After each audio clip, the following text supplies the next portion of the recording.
로마서 12장 1절에서 2절의 말씀을 제가 봉독해 드립니다. 그러므로 형제들아, 내가 하나님의 모든 자비하심으로 너희를 권하노니 너희 몸을 하나님이 기뻐하시는 거룩한 산 제물로 드리라. 이는 너희가 드릴 영적 예배니라. 너희는 이 세대를 본받지 말고 오직 마음을 새롭게 함으로 변화를 받아 하나님의 선하시고 기뻐하시고 온전하신 뜻이 무엇인지 분별하도록 하라. 윤인영 담임 목사님 나오셔서 우리는 예배자입니다 라는 제목으로 하나님의 말씀을 선포하시겠습니다. 할렐루야. 우리 앞에 있는 분과 인사 나누시겠습니다. 사랑합니다. 축복합니다. 잘 오셨습니다. 하나님께서 당신을 사랑하십니다. 고맙습니다. 감사합니다. 명절은 잘 보내셨나요? 맛있는 것도 많이 드셨나요? 우리 가족을 만난다라고 하는 것은요, 조금 떨리고 행복한 그런 만남인 것을 깨닫는데요. 우리 가족들을 만나셔서 오랜만에 여러 이야기를 나누며 서로 사랑하고 축복하고 도닥이면서 같이 기운을, 또한 하나님이 주시는 은혜를 나누신 줄 믿습니다. 오늘은 또한 이렇게 믿음의 가족들과 함께 모여서 함께 하나님 앞에 예배드리니까요, 이 자리에도 하나님은 임재하시고 좌정하여 주셔서 우리의 관계 가운데, 우리의 삶의 자리마다 귀한 사랑으로 더하여 주실 줄 믿습니다. 한 분 한 분 뵈니까 참 좋습니다. 하나님께서도 좋아하시리라 믿습니다. 이렇게 날마다 하나님 앞에 서 나가는 우리 믿음의 가족들 되시기를 간절히 기도드립니다. 9월의 창조절을 맞이하면서 우리는 교회의 5가지 기능, 그리고 교회의 5가지 사역에 대하여 함께 살펴보고 있는데요. 지난 2주의 시간을 통하여 교육과 교제에 대한 부분을 함께 살펴보았습니다. 교회는 교육해야 되고요, 교회는 또한 교제를 나누어야 한다라고 하는 것을 함께 살펴보았지요. 오늘은 함께 하나님 앞에 예배드리는 공동체가 되어야 한다라고 하는 것을 함께 은혜 가운데 살펴보길 소망합니다. 여러분, 오른쪽에 보시면 교회 현수막이 있는데요, 올해 주제인 주님과 함께 교회와 함께 웃고 함께 울자라고 하는 내용 밑에 보면 이제 우리가 2번째 공동체, 예배 공동체로 신령과 진정으로 예배드리는 교회가 기록되어 있는 것을 봅니다. 이렇게 우리 교회는 교회의 5가지 기능, 5가지 사역인 여러 기능과 사역 가운데서도 특별히 예배 공동체로 신령과 진정으로, 요즘 식대로 번역하면 영과 진리로 드리는 예배 공동체로 서기 위하여 함께 노력하고 있는 것이지요. 우리 옆에 있는 분에게 이렇게 다시 한번 인사 나눌까요?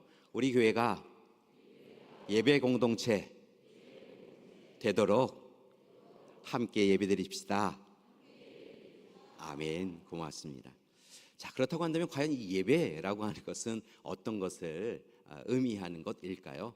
예배라고 하는 단어를 살펴보니까요, 히브리어 단어와 헬라어 단어가 각각 다르게 사용된 것을 볼 수 있는데, 히브리 단어로는 아바드, 샤하라고 하는 단어가 사용되었고, 헬라어라고 하는 단어는 프로스키네오, 그리고 라투리오, 그리고 레이툴게오라고 하는 단어를 사용하였는데, 이렇게 많은 단어의 의미를 가지고 있는 이 예배라고 하는 의미는 쉽게 우리 식대로 해석한다고 한다면 결국은 엎드리다, 부복하다, 절하다, 섬기다 라고 하는 의미를 가지고 있는 것을 볼 수 있습니다. 그렇기에 오늘 이 시간 예배를 어떤 의미가 있나라고 하는 것으로 정의한다고 한다면, 예배의 주권자요 주인이신 하나님 앞에 창조자요 구원자요 보혜사이신 하나님께 부복하여 엎드려 섬기며 오늘 이 시간 하나님의 위대하심과 하나님의 사랑과 자비와 긍휼에 대하여 감사하며 찬양하는 것, 그것이 바로 예배이다라고 할 수 있겠습니다. 다시 한번 예배에 대한 규정을 알려드리면요, 창조자 구원자 보혜사이신 하나님 앞에 부복하여 엎드려 섬기며 우리를 사랑하시는 그 하나님의 사랑, 하나님의 위대하심과 돌보심과 그 귀하신 모든 일에 대하여 그저 하나님 앞에 경배하고 찬양하는 것, 그것이 바로 예배라는 것입니다. 오늘 여러분은 한 주간의 시작을 예배자로 서셨습니다. 이 시간 바로 여러분은 하나님 앞에 예배드리고 있는 것이지요. 분명한 것은 이 예배드림을 하나님은 기뻐하신다는 것입니다. 그리고 예배를 통하여 우리와 소통하고 교제하시며 하나님의 뜻을 알려주시기도 하시는 것이지요. 그렇기에 에이든 토저 목사님이라고 하는 분은 그의 책 이것이 예배이다 라고 하는 책을 통하여 결국은 인간의 존재의 목적은 하나님을 예배하는 것이다 라고 이야기하고 있습니다. 이 에덴 토저머라고 하는 목사님은 많은 책을 저술하신 분으로 유명하신 분인데요. 이 분의 글들을 살펴보면 너무나 당연한 것이라 여겨지는 이야기들이 담겨져 있습니다. 너무나 당연하기에 익숙하기에 받아들이지 아니하고 경홀히 여겨지는 이야기들을 통하여 다시 하나님 앞에 서 나가자라고 하는 것을 권면하고 있는 것을 볼 수 있는데요. 특별히 예배와 관련되어서는 인간의 존재의 목적은 결국은 하나님 앞에 영광 돌리는 것인데, 하나님 앞에 영광 돌리기 위하여 아주 주요한 부분은 하나님을 예배하는 것이다라고 규정하고 있다는 것이죠. 하나님을 예배드림을 통하여 하나님 앞에 영광 돌리고 그렇게 우리의 삶의 목적을 이루며 살아가자라고 권면하고 계십니다. 특별히 책을 읽어보니까요, 그 가운데서도 이렇게 예배드리자라고 하는 몇 가지 사항들이 있었는데 여러분에게 소개해드리면, 죽은 껍데기 예배를 청산하고 이제부터는 살아있는 참 예배를 드려야 한다는 것입니다. 껍데기만 남은 예배, 형식만 남은 예배, 그 예배를 중단하고 신령과 진정으로 살아 역사하시는 하나님께서 오늘 이 시간 우리와 함께하고 계시다라고 하는 그런 예배를 드릴 수 있어야 한다는 것이죠. 예배 자리에 서면 하나님이 나를 부르셨구나, 예배 자리에서 찬양하고 기도하면 하나님의 임재를 누리며 하나님의 약속의 말씀을 붙잡는 그런 시간이 되어야 한다는 것이죠. 특별히 이 토저 목사님은 우리의 삶이 다분히 일 중심으로 살아가고 있는 것에 대하여 경계하며 이제 예배 중심의 인생을 살라라고 권면하고 있는 것을 봅니다. 여러분, 일 중심으로 살지 말고요, 예배 중심으로 살라라고 하는 이 말씀을 우리의 마음에 새기실 수 있으셨으면 좋겠습니다. 이러한 내용은 이 토저 목사님이 물론 쓰신 글이지만 그 기본이 되고 토대가 된 것은 실은 그의 머리에서, 그의 생각에서 시작된 것이 아니라 하나님의 말씀, 성경에서 시작된 것을 봅니다. 성경의 말씀에 보면 하나님의 사람들, 하나님의 일꾼들, 그들이 하나님 앞에 예배드림에 힘썼다라고 하는 것을 우리는 볼 수 있는데요. 특별히 시편만 보아도 시편의 시인들은 예배를 그 무엇보다 강조하고 있는 것을 볼 수 있습니다. 시편 29편 2절의 말씀 우리 함께 우리의 입술로 봉독해 볼까요? 여호와께 그의 이름에 합당한 영광을 돌리며 거룩한 옷을 입고 여호와께 예배할지어다.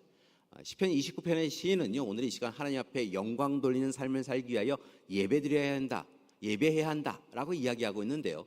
거룩한 옷을 입고라고 하는 것은 좋은 옷, 비싼 옷이 아니라 하나님 앞에 거룩한 모습으로 서야 한다, 그렇게 예배드려야 한다라고 하는 것을 강조하고 있는 것이지요. 시편 99편 9절의 말씀도 우리 함께 봉독해 볼까요? 너희는 여호와 우리 하나님을 높이고 그 성산에서 예배할지어다. 여호와 우리 하나님은 거룩하심이로다. 거룩하신 하나님 앞에 거룩한 산에서 예배드려야 한다라고 이야기하고 있는 것을 볼 수 있는데요. 이스라엘 백성들은 앞서서 시내산이나 헬몬산이나 이렇게 신이 대표적인 하나님의 임재가 있는 곳이다라고 여겼기에 하나님의 산에 올라 하나님 앞에 예배드리는 것이 옳다라고 그렇게 찬양하고 있는 것이지요. 시편 138편 2절의 말씀을 보면 이렇게도 이야기합니다.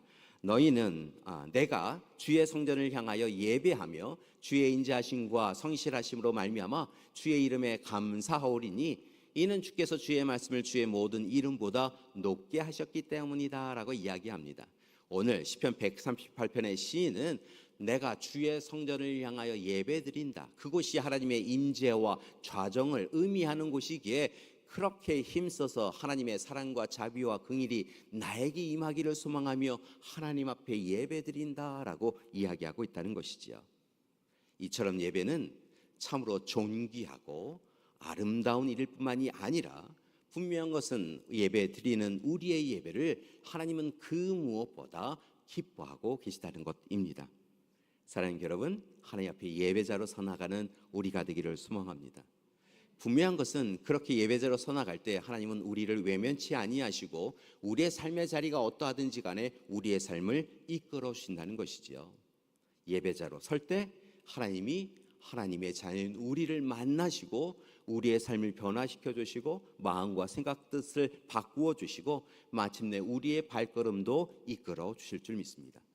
그러한 이야기가 대표적인 것이 바로 출애굽기의 말씀인데요. 출애굽기 5장 3절의 말씀을 보면 이 모든 것을 안 참으로 모세가 하나님의 명령에 따라서 아주 특별한 것을 애굽의 바로에게 청한 것을 봅니다. 5장 3절의 말씀을 보니까 이렇게 이야기하고 있습니다. 그들이 이르되 히브리인의 하나님이 우리에게 나타나셨은즉 우리가 광야로 사흘 길쯤 가서 우리의 하나님 여호와께 제사를 드리려 하오니 가도록 허락하소서. 여호와께서 전염병이나 칼로 우리를 치실까 두려워하나이다 라고 이야기하고 있는 것을 볼 수 있습니다. 그러니까 이 말씀을 보니까 하나님께서 모세를 하나님의 때에 작정하셔서 애굽의 바로에게 마침내 보내오셨다는 것이죠. 하나님과 아브라함이 하나님과 이스라엘 백성들이 맺었던 그 언약을 잊지 아니하시고 마침내 이스라엘 백성들을 애굽의 땅이 아니라 가나안 땅으로 이끌어 주신다라고 하시면서 모세를 보내어 주셨는데요. 이 모세가 바로 앞에 서서 요구한 것이 아주 특별하다는 것입니다. 모세는 오늘 이 시간 종살이 노예 생활을 하고 있는 이 이스라엘 백성들을 위하여 우리로 하여금 자유를 달라, 우리로 하여금 해방시켜 달라, 무려 400년 동안 우리를 종으로 살게 했으니 이제는 좀 놓아줄 때가 되지 않았느냐라고 이야기하며 자유를 요구한 것이 아닌 것을 볼 수 있습니다. 또 다르게는 종살이 노예 생활을 하면서 우리가 부당하게 대우를 받고 있으니 우리에게도 적절한 대가를 달라라고 하며 경제적인 요구를 한 것도 아니라는 것입니다. 말씀을 보니까 모세는 하나님의 말씀에 명령에 순종하여 애굽의 바로에게, 당시 최고의 강국인 그 통치자에게 우리로 하여금 사흘길을 떠나서 하나님 앞에 예배드리게 해달라, 우리로 하여금 예배드리게 해달라. 자유도 아니고 경제적인 대가도 아니고 우리로 하여금 다시 예배자로 서게 해달라라고 요청하였다는 것이지요. 이 일을 방기하지 않은 애굽의 바로는 그 일을 받아들이지 않습니다. 무려 10번의 제한 끝에 비로소 그 일을 허락하고요. 뭐라 이야기하냐면 너무 멀리는 가지 말아라. 내 영역, 내 통치 영역에 있어서 예배드려라 라고 요청하는 것을 볼 수 있지요. 그러나 그들은 사흘 길을 떠나서 하나님 앞에 예배를 드립니다. 그리고 하나님 앞에 감격과 감동으로 예배를 드리는 그들의 모습을 보며 하나님은 기뻐하셨고 그들의 발걸음을 신의 산으로 인도하시고 그들의 하나님이 되어주신다고 약속하여 주시고 광야길을 거쳐 마침내 약속의 땅에 이르게 하여 주셨던 것이죠. 우리로 하여금 예배드리게 해달라고 청하였던 그들의 예배를 받으신 하나님께서 마침내 그들의 발걸음을 인도하여 주셔서 약속의 땅에 이르게 해주셨다는 것입니다. 놀라운 것은 그렇게 떠난 길에서 이스라엘 백성들은 광야길에서 또한 가나안을 정착해 가며 그 이후의 삶 가운데서도 하나님께서 그들의 하나님 되시는 귀한 사건을 경험할 때마다 하나님 앞에 우선적으로 제단을 쌓고 하나님 앞에 예배드렸다라고 성경은 증언하고 있습니다. 사랑하는 여러분, 오늘 이 시간 귀한 자리, 이 자리에 함께하고 계시는데요, 예배자로 하나님 앞에 서셨는데요, 오늘 이 시간을 비롯하여 모든 시간들 가운데 하나님이 우리의 하나님이심을 고백하며 영과 진리로 예배드리시는 여러분이 되길 소망합니다. 하나님께서요 우리의 예배를 기뻐하십니다. 예배자로 서신 여러분을 기뻐하십니다. 그리고 이스라엘 백성들을 이끌어 오셨던 것처럼 우리의 삶도 이끌어 주시며 우리의 모든 것 아시는 하나님께서 날마다 복된 길로 행하여 주실 줄 믿습니다. 그러기 위해 다시 한번 부탁드립니다. 예배의 참관자가 아니라 구경하는 이가 아니라 예배의 참여자가 되시는 여러분이 되길 소망합니다. 하나님 앞에 서셔서요 부끄러워하실 필요가 없습니다. 하나님 앞에 서셔서요 뒤로 물러서실 필요가 없습니다. 어떻게 예배드리나 보자 라고 하는 것이 아니라 하나님 앞에 적극적으로 능동적으로 참여하셔서 하나님 앞에 예배드리는 우리가 되기를 소망합니다. 그렇다고 한다면 우리가 그렇게 하나님 앞에 적극적으로 능동적으로 예배드리기를 소망하는데 어떻게 예배드리는 것이 옳을까요? 오늘 로마서의 말씀 바울의 이야기를 통하여 우리는 귀한 깨달음을 함께 나누길 소망합니다. 바울은 로마 교회를 향하여서 귀한 서신을 쓰는데요, 오늘 참으로 이 로마 교회를 향하여 쓴 예배의 모습, 예배를 드리는 예배자들의 삶의 자세가 사실은 그때 로마 교회를 향하여서만 쓴 것이 아니라 다른 초대교회 공동체들, 그리고 이제 한참 교회 역사가 지나간 이후에 현대 한국 교회를 통하여서도 이렇게 예배를 드려라라고 하는 말씀인 것을 깨달으시고 붙잡는 이 시간이 되길 소망합니다. 바울은 오늘 말씀 1절과 2절의 말씀을 보면 예배자로 선 이들이 이렇게 예배드려야 된다라고 하며 두 가지를 강조하고 있는 것을 볼 수 있는데요. 첫 번째는 다른 것이 아니라 바로 우리 자신을 하나님이 기뻐하시는 거룩한 산 제물로 드리는 예배가 되어야 한다라는 것입니다. 여러분, 거룩한 산 제물로 우리 자신을 내어 드려야 합니다. 옆에 있는 분만 여러분 거룩한 산 제물로 내어 드리는 것이 아니라 우리 자신이 하나님 앞에 거룩한 산 제물로 드리는 시간이 되어야 한다는 것이죠. 우리 1절의 말씀 다시 한번 봉독해 보도록 하겠습니다. 그러므로 형제들아, 내가 하나님의 모든 자비하심으로 너희를 권하노니 너희 몸을 하나님이 기뻐하시는 거룩한 산 제물로 드리라. 이는 너희가 드릴 영적 예배니라. 온전한 합당한 예배는 다른 모습이 아니라 우리 자신을 하나님이 기뻐하시는 거룩한 산 제물로 내어드려라 라고 이야기하고 있다는 것입니다. 우리 자신을 거룩한 산 제물로 드리라고 하는 것이 무슨 의미일까요? 이것을 이야기하기 위해서는 이스라엘 백성들이 구약의 제사를 어떻게 드렸는가라고 하는 것을 우리는 살펴보아야 합니다. 이스라엘 백성들은 자신에게 죄와 악이 가득한 것을 깨달을 때마다 하나님 앞에 나와 참으로 시간을 정하여 때로는 하나님 앞에 무조건 나와서 제사를 드렸던 것을 볼 수 있는데요. 그들은 이 제사의 제물을 특별히 거룩하고 정결하게 키워왔던 것을 봅니다. 다른 짐승들보다, 다른 가축보다 더 귀하게, 더 아름답게, 또 다르게는 정결하게 키워온 것이죠. 그리고 하나님 앞에 제사를 드리기 위하여, 예배를 드리기 위하여 올 때는 그 제물을 가지고 옵니다. 그렇게 가지고 온 제물을 이제 하나님 앞에 내어드리기 위하여 제사장에게 드려야 되는데요. 제사장에게 이렇게 내어놓아야 되는데요. 그냥 내어놓는 것이 아니었습니다. 예배를 드리기 위하여, 제사를 드리기 위하여서 오면 이 제물을 가지고 온 사람이 제물을 앞에 둡니다. 그것이 양과 염소, 소, 때로는 산비둘기, 집비둘기가 될 때도 있는데요. 이 자신을 위하여 대속 제물로, 희생 제물로 내어드릴 그 제물에 머리에 손을 넣습니다. 그리고 기도합니다. 그리고 하나님께서 이 희생 제물을 통하여 자신의 죄를 용서해 달라고 기도하는 것이죠. 그렇게 죄를 전가하는 것으로 끝나는 것은 아닙니다.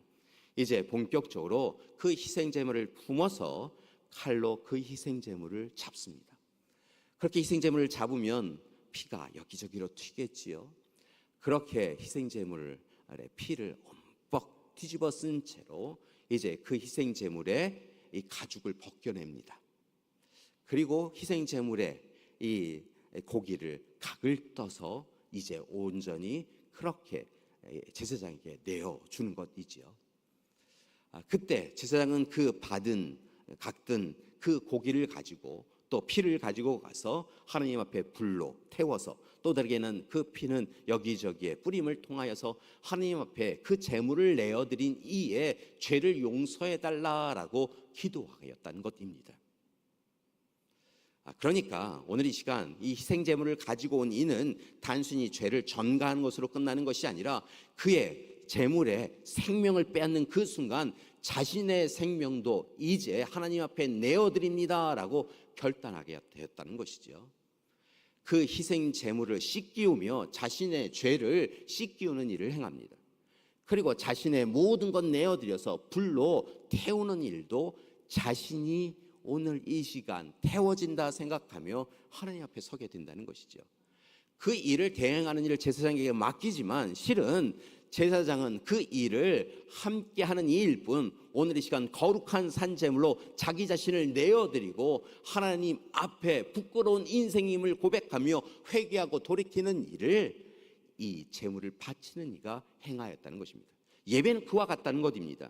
오늘 이 시간 그 예배는 우리 자신을 하나님 앞에 온전히 내어드리고 나를 죽이고 나를 씻기우고 나를 하나님 앞에 내어드리는 일이 예배이다라고 이야기하며 바울은 거룩한 산제물로 하나님 앞에 예배드리자라고 권고하고 있다는 것이죠.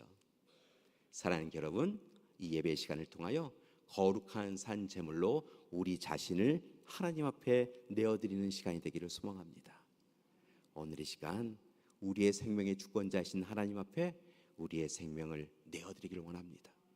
지난 한 주간 우리의 삶이 부끄럽고 참으로 염치 없고 죄스럽다고 한다면 하나님, 제가 잘못하였습니다라고 이야기하며 재물을 씻기우듯 하나님 앞에 우리의 죄를 용서해달라고 회개하는 이 시간이 되어야 한다는 것입니다.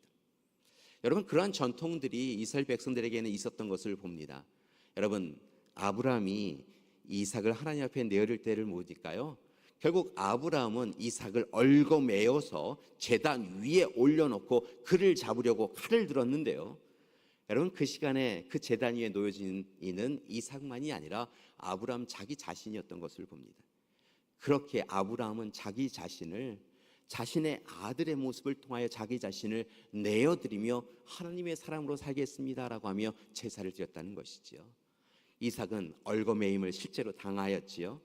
그리고 아버지와 하나님의 뜻에 자신을 맞추어 하나님 앞에 내어드리는 제사를 드렸습니다. 이제는 내가 사는 것이 아니요 하나님의 뜻대로 사는 것입니다라고 고백하는 그 제사가 그 자리에서 이루어졌다는 것이지요. 그리고 그들은 이후에도 제사를 통하여서 하나님 앞에 거룩한 산 제물로 자신들의 가문을, 자신들의 삶을 내어드리는 모습을 행하였던 것을 봅니다. 여러분, 오늘 이 시간 하나님 앞에 거룩한 산 제물로 내어드리는, 우리 자신을 내어놓는 그런 시간이 되기를 소망합니다. 두 번째, 예배를 통하여 우리가 기억하고 행해야 될 것이 있는데요, 그것은 하나님의 뜻이 무엇인지 분별해야 한다는 것입니다.